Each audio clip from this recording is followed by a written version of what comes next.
Patrick, your response to all of these developments, given what is not only happening in Ukraine, but overall with really the U.S.'s posture vis-a-vis Russia and the world situation? That's the question, isn't it, Danny? The U.S.'s posture. What posture? That's the question. I don't see any posture to speak of. I see a lot of pivoting. I see a lot of flip-flopping. I see a lot of confusion. And I see a lot of, quite frankly, desperation by Ukraine itself, of course, but also by the Trump administration, taking these kind of ambiguous remarks about, deadlines and so forth. At some point, it loses credibility. There's no political W for Trump, but there is a W for certain people, like certain vested interests. In my opinion, this is the fallback position of the United States. The W is to extend this conflict, keep ramping up arms sales, to watch European defense stocks go through the roof as they have been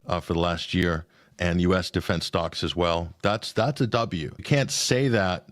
From a political point of view, it's kind of an unsavory thing for any politician, even Trump, to say too loudly, but that's the W. And the W for Russia is to continue making the same type of steady progress that they're making on the battlefield. One way or another, Russia is going to secure its national security interests. It's going to defend its interests one way or another. And it doesn't look like the United States or Ukraine or NATO is going to stop them. That's kind of where we're at. This is kind of an unofficial standoff, if you will. Russia's not going to abide by any unconditional demands or, terms of surrender laid down by Donald Trump. It's not going to happen. And there's no serious talk from Washington about the political settlement.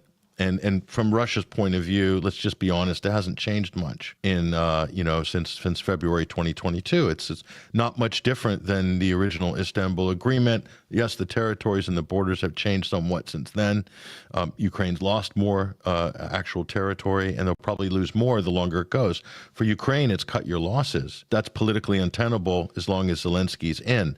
So the big question, Danny, is what comes after 50 days or 10 or 12 days? Is it going to be another sneak attack, or are we looking at regime change, or are we just basically playing the same game we've been playing for the last facade of negotiations? Meanwhile, as I said initially, the vested interests already have their game in place. And so that's the real game behind the scenes. Russia has its game, the West has its financial game as well, and the rest is political theater for us. That's the question. What is going to happen after 10 or 12 days?